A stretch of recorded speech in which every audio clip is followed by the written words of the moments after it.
আহলিকুম নারা। হে রাসূল, আপনি আপনি নিজে বাঁচুন, আপনি নিজে বাঁচুন, আপনার আরো পরিবার যারা আছে তাদেরকেও জাহান্নামের আগুন থেকে বাঁচান। এই কোরআনের আয়াতটা আল্লাহ রাসূল বলেছেন, মানে আমাদেরকে বলেছেন, আল্লাহ রাসূল আমাদেরকে বলেছেন যে তোমরা নিজেও বাঁচাও, তোমাদের পরিবারের সন্তানদেরকে, আত্মীয়স্বজনদেরকে সবাইকে জাহান্নামের আগুন থেকে বাঁচাও। তার সঙ্গে আমি বাঁচতে হবে না, আমি নামাজ পড়লে হবে না। আমার সন্তান, আমার শিশু যারা 12 বছর আগে যারা নামাজ পড়ে না, যারা এটা করে না, তাদেরকেও কি করবে? তাদেরকেও জাহান্নামে কথা হবে। তারা তোমরা এটা করবে, এরকম হবে, ভালো রাস্তা করবে, এরকম হবে, তাদেরকে বুঝাতে হবে। আমি যেভাবে বুঝে যখন আমি জান্নাতের পথে আসলাম, আমার আত্মীয়স্বজন, আমার পাড়া প্রতিবেশী, আমার ভাইরা যারা সবাইকে জান্নাতের পথে রাখতে হবে। শুধু নিজেকে বাঁচতে হবে না। আর তাদের পথে রাখবে আমাকে আমার মতো আসবে যারা দুনিয়ার মধ্যে খারাপ কাজ করে তাদের উপর আসবে, আমি যদি আল্লাহকে রাখি আমার উপর আসবে। সুতরাং আমি নিজেকে বাঁচতে হবে না, আমার পরিবার রাখতে হবে। এই জন্য এরপরে সন্তানদেরকে নামাজ কারণ মৌলিকভাবে শেখাতে হবে। নামাজ শেখাতে হবে। 7 বছর হলে বলতে নামাজের জন্য তালিম দিতে বলা হয়েছে। 10 বছর হলে নামাজ না পড়লে তাকে পিতা দিতে বলা হয়েছে, মারে মেয়ে হলেও নামাজের জন্য আসতে বলা হয়েছে। আমরা কি কোনো সন্তানকে 7 বছর কোনোদিন নামাজের কথা বলেছি? তো সেই সন্তান থেকে আর কি আশা করবো? আমরা তো আমাদের আব্দুল নামাজ শিখাবি না, আমরা বলি যে এখন বাড়ি পাই নাই যাবে কি একেবারে এত তাড়াতাড়ি জন্য একেবারে নাতি হয়ে যাওয়ার দরকার, আস্তে ধীরে যাবে। এই আস্তে ধীরে বলতে বলতে সেই সময় যখন 7 বছর, 10 বছর, 15 বছর, 20 বছর, 25 বছর, 30 বছর পর যখন আপনি যখন বলবেন এবার নামাজ পড়তে আসলে বলবে আমার এখন নামাজ পড়া সময় না, আমি আরো বড় হই, এখন কি না।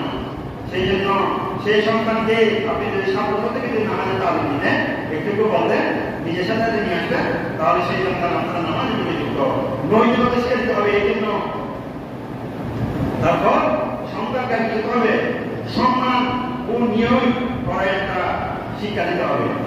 সন্তানকে দিতে হবে নিয়ম করে দিতে হবে, আর দিতে হবে তাদেরকে নৈতিকতা শিখে দিতে হবে। নৈতিকতা মানে কি? নৈতিকতা মানে হচ্ছে নিজের সম্মান, মূল্যবোধ, মানুষকে সম্মান দেওয়া, নিজেকে সম্মান করা, নিজের সম্মান সম্পর্কে নিজে জানা বোঝা, বড়দেরকে সম্মান করা, ছোটদেরকে সম্মান করা, এগুলো শিখে দিতে হবে। ছোটবেলা থেকে মনে করে যে এত ছোট বাচ্চা এগুলো মাথায় নিবে না, সেটা ভুল ধারণা। ছোটবেলা থেকে শিখে দিতে হবে।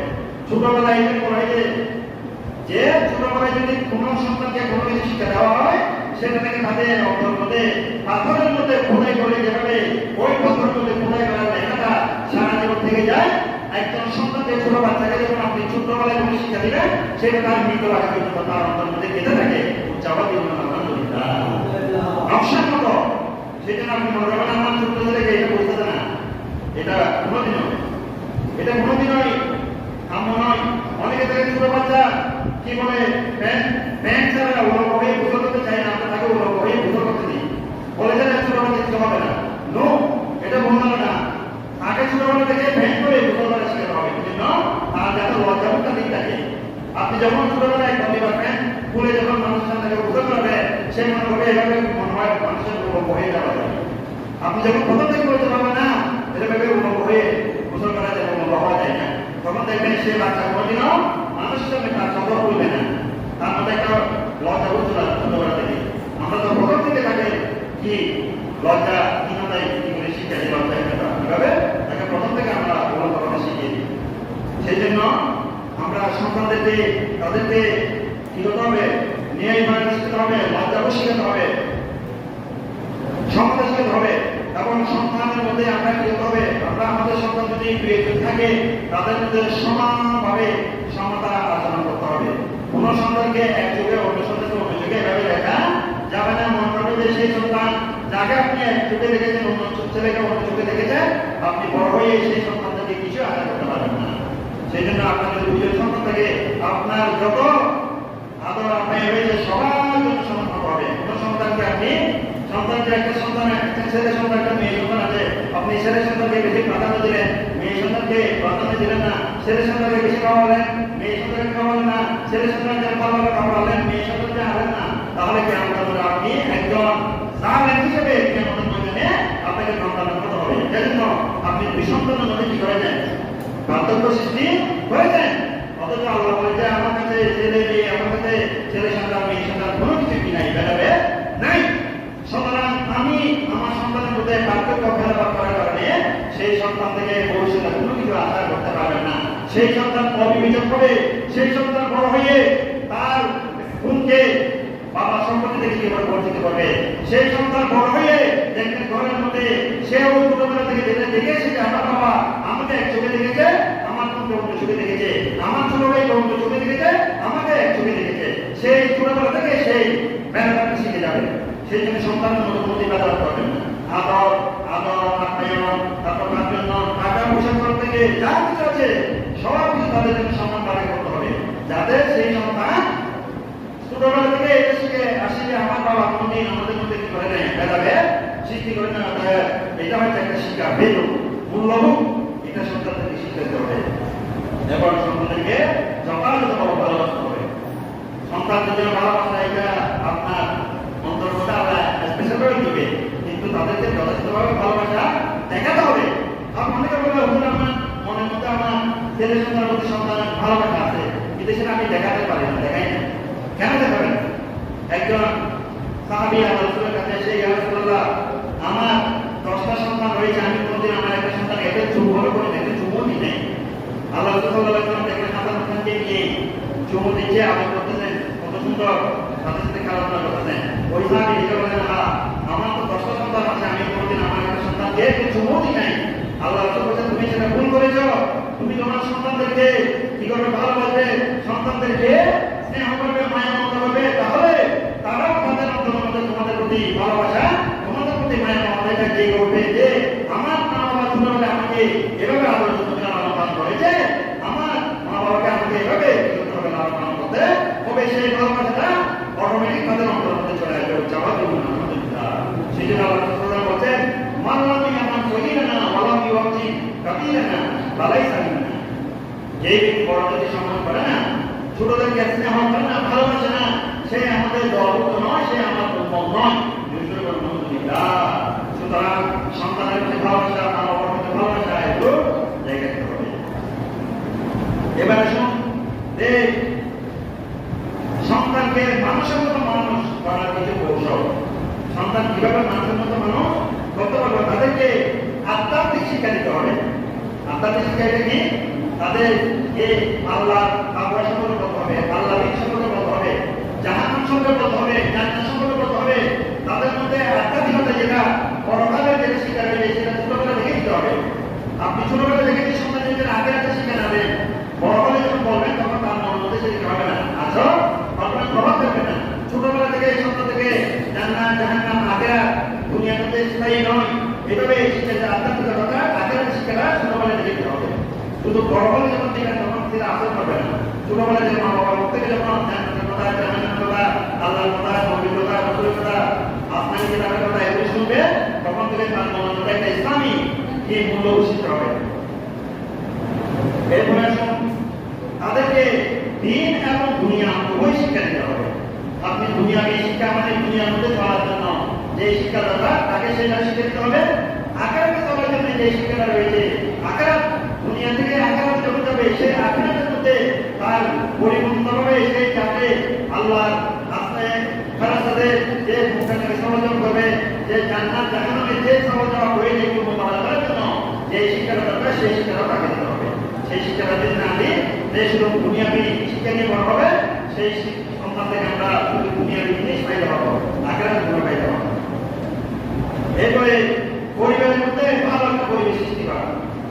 পরিবারের মধ্যে কি করা? ভালো পরিবেশ সৃষ্টি করা কিভাবে? যে পরিবার সন্তান পরিবার মা বাবার কাছে পরিবারের মধ্যে প্রথম শিক্ষক আপনি মা বাবা সন্তানকে প্রথমে যে শিক্ষাটা দিবেন, সেই শিক্ষাটা তার জীবনে সারা জীবনের জন্য দিতে হবে, আসর হবে, সে পাতে হবে, চলা পাতে হবে। আপনি মা বাবা হিসেবে প্রথম থেকে আপনাকে দিতে হবে, শিক্ষকের ভূমিকা পালন করতে হবে। আপনি প্রথমে স্কুলে দিবেন, মাদ্রাসা দিবেন, সেটা ভালো কথা, কিন্তু বলা হচ্ছে সন্তানের প্রথম শিক্ষক হচ্ছে মা বাবা। আপনি প্রথমে দিতে হবে আপনার সন্তানকে দুনিয়ার শিক্ষা বা আখেরাতের শিক্ষা এগুলো পরিচালনা করতে হবে। যেহেতু পরিবারের মধ্যে সন্তান সর্বপ্রথম মা বাবাকে অনুসরণ করে, মা বাবার কথা, মা বাবার চলন, মা বাবার কথন, মা বাবার আচার আচরণ সব কিছু সন্তানকে অনুসরণ করে। সেই জন্য মা বাবাকে সবসময় সেন্সিটিভ ভূমিকা পালন করতে হবে। সন্তান যে সন্তানের মধ্যে ঘরের মধ্যে সন্তানের সমালোচনা হয়, সেই সন্তানের সেই পরিবারের সন্তানেরা সমালোচনাকারী হিসেবে বড় হয়।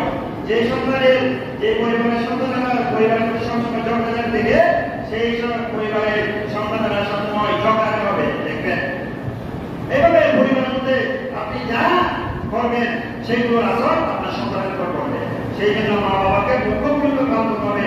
আপনার স্বামী স্ত্রীর মধ্যে ঝগড়াঝাটি হবে, সবাই কথা মনোমালিন্য হবে, সেটা আপনি সন্তানের সামনে যা করতে পারবেন না, যা করতে পারবেন না। সন্তান থেকে অন্যদিকে আপনারা ছেলের সন্তান আপনি সেটা কি হয়ে যাবে, বন্ধ হয়ে যেতে হবে, সেটা সমাজের মধ্যে চলে আসতে হবে। এটা একটা আলাপ আলোচনার মধ্যে সমাজের মধ্যে চলে আসতে হবে। আপনি সন্তানের সামনে যা কিছু করবেন সেগুলো ছোট্ট সন্তান আপনি মনে করতেছেন কিছু বুঝতে পারে না, অথচ সে সব কিছু বোঝার ক্ষমতা আল্লাহ তাকে দিয়েছে, ছোটবেলা থেকে দিয়েছে। সেই জন্য সন্তানের সামনে পরিবারের মধ্যে যা কিছু গালাগালি করা, হিংসা বিদ্বেষ চালানো, ঝগড়া করা, সমালোচনা করা, এগুলো সন্তানের সামনে আপনারা করবেন না। নিজেও বিরত থাকবেন, আপনি বিরত থাকবেন, আপনার সন্তানকে বেড়ে গেল, সেগুলো থেকে বেঁচে গেল, আপনার সন্তান একটা সুন্দর পরিবারের মধ্যে বেড়ে উঠবে। এবং ছেলেদেরকে স্নেহ, মমতা, ভালোবাসা এগুলো যথাযথ দিতে হবে, তাদের মধ্যে ভারসাম্য রাখতে হবে। কারো বেশি কারো কম এভাবে করা যাবে না। এরপরে তাদেরকে কোনো একটা ভালো কাজ করলে সে ভালো কাজে যথাযথ প্রশংসা করতে হবে। আমরা তো আমাদের সন্তানেরা কোনো একটা কাজ করলে তাদেরকে কি করে না, প্রশংসা করি না যে বাবা তুমি ভালো করে যাও, আরো তুমি ভালো কাজ করো, আরো ভালো করে করো। এভাবে বলে তাদের মধ্যে একটা কি হয়, বুদ্ধিমানের সৃষ্টি হয়। একটা ভালো কাজ করে যে আরেকটা করার জন্য কি আছে। এখন আমরা সবসময় আমাদের সন্তানদেরকে ডিমোটিভেশন করি, আমরা তোমরা দেখতে হবে না, তুই পারবি না, তুই এটা করবি না, তুই এটা পারবি না, যা তুই পুরো বল, তুই এটা পারবি না, এভাবে বল বলে সন্তানদেরকে আমরা কি করে দুর্বল করে দিই। আপনি আপনার সন্তান যদি একটা সামান্য ভালো কাজ করে আপনি তাকে আরো বুদ্ধিমনা দেন, আরো তাকে প্রশংসা করেন, দেখবে সে আরো তাদের প্রতি স্থিতি বেড়ে গেল, সে আরো ভালো কাজ করার প্রতি, ভালো কিছু করার প্রতি উদ্যমী হবে, লেখাপড়ার মধ্যেও। আপনি আজকে আপনার সন্তান 10 মিনিটে আপনার দ্বিতীয় স্থান করেছে, আপনি তুই কেন প্রথমত করতে পারি না, তোর জন্য আমি 10টা শিক্ষক দিলাম, তোর জন্য আমি 11টা শিক্ষক দিলাম, তোর জন্য আমি এত টাকা খরচ করলাম, এভাবে বলবো তাকে প্রেশার দিবেন না। ভালো করেছে বলে যে বাবা তুই আরো ভাবি, আরো ভালো করবি, যার সামনে দিতে পারবি ইনশাআল্লাহ, এভাবে বলবে তাকে কি বুদ্ধিমান দিতে হবে, তাহলে সেই সন্তান মানুষ হবে। আর আমরা তো কথায় সন্তানের গায়ে হাত তুলি। আল্লাহ সাল্লাল্লাহু আলাইহি ওয়াসাল্লাম এমন একজন আদর্শ শিক্ষক ছিলেন, এমন একজন নবী ছিলেন, ওনার কাছে শত শত যে ছোট সন্তান একটা খাদেম হিসেবে উনি কোনোদিন কোনো খাদেমের উপর, কোনো সাহাবের উপর হাত তুলেছেন এরকম নজির ইসলামের ইতিহাসের মধ্যে নাই। জবাবই বলল আলহামদুলিল্লাহ। আল্লাহ সাল্লাল্লাহু আলাইহি ওয়াসাল্লাম কোনো নাতি নাতনির উপর, নিজের সন্তানের উপর, সাহাবের উপর, কোনো খাদেমের উপর, কোনো গোলামের উপর হাত তুলেছেন এরকম কোনো নজির নাই। অতএব আপনার মা বাবা হিসেবে সন্তানেরা অনেক ভুল করবে, শাসন করবে, ঠিক আছে, তাদেরকে মধুর সুরে তাদেরকে সুন্দরভাবে বলে বুঝিয়ে। এখন আমরা তো একেবারে কি বলে গাছের উপর রশি দিয়ে বেঁধে সন্তানকে মারি, বাবা হিসেবে একটা অধিকার আছেন আমাদের। আল্লাহ থেকে এভাবে সন্তান মনে করেছেন, আপনি কথার মাধ্যমে সুন্দর মধুর ভাষার মাধ্যমে আপনি সন্তানকে যদি করে সেই সন্তান দেখবেন মানুষের মতো মানুষ হবে। পিটিয়ে করোনার মতো পিটিয়ে সন্তান মানুষ করা যায় না, মধুর ভালোবাসা দিয়ে সুন্দর করে। হযরত আনাস রাদিয়াল্লাহু আনহু বলেন আল্লাহ রাসূল আমাকে একটা কাপড় গোলায় দেওয়ার জন্য একটা পাঠিয়েছেন, আমি গিয়ে দেখলাম যে যাওয়ার সময় মাঠের মধ্যে ছোট বাচ্চারা খেলা করতেছে, আমি ছোট বাচ্চা খেলার মধ্যে খেলা দেখতেছিলাম, নিজেও পেয়েছিলাম। আল্লাহ রাসূল আমাকে একটা দোকানতে পাঠিয়েছিলেন, সেই কথা আমি ভুলে গিয়েছি। তখন আল্লাহ রাসূল গিয়ে আমার তো বানালাম ছোট বাচ্চা 10 বছরের, এখন আসতে না কেন? তখন আল্লাহ রাসূল বেরিয়ে গেলেন, মাঠে বেরিয়ে দেখলেন যে হযরত আনাস রাদিয়াল্লাহু আনহু অন্যান্য বাচ্চাদের সাথে মাঠের মধ্যে খেলা করতেছেন। তখন আল্লাহ রাসূলকে দেখার সাথে সাথে হযরত আনাস রাদিয়াল্লাহু আনহু বলেন, হ্যাঁ কি বললাম, আল্লাহ রাসূল আমাকে একটা কাজে পাঠিয়েছিলেন। তিনি ভয় পেয়ে গেলেন, একেবারে চোখ মুখের মধ্যে গাম চলে গেছে, আল্লাহ রাসূল আমাকে মেরে ফেলতে মনে হয়। তখন আল্লাহ রাসূল সাল্লাল্লাহু আলাইহি ওয়াসাল্লাম হযরত আনাসকে কি করলেন, এটা মুচকি হাসি দিলেন। মুচকি হাসি দেওয়ার সাথে সাথে আনাস রাদিয়াল্লাহু আনহু বুঝতে পারলেন যে আল্লাহ রাসূল সাল্লাল্লাহু আলাইহি ওয়াসাল্লাম আমার উপর বিরক্ত হন নাই, আমার উপর বিরক্ত হন নাই। সে দৌড়ে গিয়ে ওই দুপাটা নিয়ে আমার প্রধান শরীর আসলেন। আল্লাহ রাসূল তাকে বলা দিতে পারতেন, এখন মানতে পারেন, কিছুই করেন নাই। তাহলে হযরত আনাস বললেন, আমি 10 বছর ধরে আল্লাহ রাসূলের খেদমত করেছি, আল্লাহ রাসূল কোনোদিন আমার একটা উচ্চস্বর একটা আওয়াজ করেন নাই আমার সাথে। কত ভুল করেছি, কত কিছু ভেঙে ফেলেছি, কত কিছু জানি নাই, আল্লাহ রাসূল আমাকে কোনোদিন একটা বকর দেয় নাই, বড় বড় তাহলে সেই আনন্দের তারা কি যখন বিগত সাহাবী হন নাই, ওনাকে কি মানতে হয়েছে, প্রকাশিত হয়েছে? তাহলে মধুর কথার মাধ্যমে, সুন্দর কথার মাধ্যমে আপনি যেটা করতে পারবেন, মেয়েরে ধরে বেঁধে সেটা পারবেন না। সুতরাং আমাদের সন্তানদেরকে মানুষের মতো মানুষ করতে চাইলে এই আদতগুলো তাদেরকে শিখে দিতে হবে, তাহলে সেই সন্তানরা মানুষের মতো মানুষ হবে। এবার তাদেরকে সঙ্গ দিতে হবে, তাদেরকে সঙ্গ মানে তাদের সাথে সন্তানদেরকে আমরা কি দিনের সময় দিই না, অনেক আমরা চাকরি বাকরি করি, এটা অন্য কথা। চাকরি বাকরি শেষ করেছে, সন্তানদেরকে দিতে হবে, সঙ্গ দিতে হবে। নাহলে মা বাবার সঙ্গ যদি না পায়, মা বাবার যদি সাথে মা বাবার এই সঙ্গটা যদি সন্তানেরা না পায়, তাহলে সন্তান মানুষের মতো মানুষ হতে পারবে না, সেই খারাপ সঙ্গী বেছে নেবে। সে দেখবে বের হয়ে খারাপ সন্তান, খারাপ ছেলেরা, খারাপ মানুষ যেখানে আছে সেখানে কি তার সঙ্গী খুঁজে দিবে। যখন মা বাবাকে যখন পাবে না, মা বাবার সঙ্গী যখন পাবে না, মা বাবাকে যখন পাবে না, সে খারাপ সন্তানের সাথে, খারাপ ছেলের সাথে মিশবে, সেই আস্তে থেকে হয়ে যাবে খারাপ হবে। সেই জন্য আপনার সন্তানকে আপনাকে সময় দিতে হবে এবং কাঁধের মাধ্যমে শিক্ষা দিতে হবে। কাঁধের মাধ্যমে মানে আপনি একজন বাইরে থেকে কেউ একজন এসেছেন কিছুর জন্য, কিছু নেওয়ার জন্য টাকা পয়সা, আপনার সন্তানকে টাকা দিয়ে বলেন যে বাবা তুমি এটা দিয়ে আসো, তাহলে সে এটা বুঝবে যে কোনো মেহমান আসলে, কিছু বুঝতে আসলে, কোনো মানুষ আসলে কিছু বোঝার জন্য তাকে দিতে হয়, বুঝে দিতে হয়, সেটা শিখবে। এবং মানুষকে মসজিদে নিয়ে আসবেন, মসজিদে আনবেন, মানুষকে এটা করবেন, নামাজ পড়া শিখে দেবেন। এভাবে আস্তে আস্তে কাজের মাধ্যমে যখন তাকে ছোটবেলা থেকে করবি, তাহলে আমাদের শিখে দিবেন, সেই সন্তান আস্তে আস্তে আস্তে মানুষের মতো মানুষ হবে। অন্যথায় সেই সন্তান থেকে কিছুই আশা করবে। এইভাবে অনেক বলা যায় সময় মধ্যে। অর্থাৎ আমি সাহায্য করছে, আপনি যখন ওই সন্তান থেকে কিছু আশা করবেন, আপনি মা বাবা হিসেবে যে কিছু আদায় করতে চান, অধিকার আদায় করতে চান, প্রথমে আপনাকে আপনার সন্তানকে মানুষের মতো মানুষ করতে হবে। সন্তানের প্রতি যে আপনার কিছু দায়িত্ব রয়েছে, সেগুলো যথাযথ আদায় না করে আপনি শুধু বড় হয়ে আপনার সন্তান থেকে সবকিছু আশা করতেছেন, আমার সন্তান আমাকে ভালো করবে, আমার সন্তান আমাকে দেখবেন, আমার সন্তান ভালো আচরণ করবে, এগুলো আশা করা যায় না। আপনার কাজগুলো, আপনার দায়িত্বগুলোকে যথাযথ পালন করেন, এই সন্তান মানুষ হয়ে আপনাকে আর বিশ্রাম এই বৃদ্ধাশ্রমে পাঠাবে না। আপনার সন্তান আপনাকেই সাদা রাখবে, আপনার দেখাশোনা করবে। তাহলে যে কাজ রোপণ করার পর যেভাবে পরিচর্যা না করলে সে কাজ থেকে কিছু আশা করা যায় না। সন্তানকেও জন্ম দেওয়ার পর মানুষের মানুষ করতে না পারলে সেই সন্তান মানুষের মতো মানুষ হবে না, সেই সন্তান কিছু আশা করা যায় না। সেই জন্য আমরা সেই ব্যাপারে সজাগ থাকতে হবে। আমাদের সন্তান মানুষের মতো মানুষ করার জন্য আমরা ইসলামিক তাহালিম আমাদের শিখে দিতে হবে, পাশাপাশি দুনিয়াও শিখে দিতে হবে। ওরা কি দেওয়া না, আমি আলহামদুলিল্লাহ, আসসালামু আলাইকুম।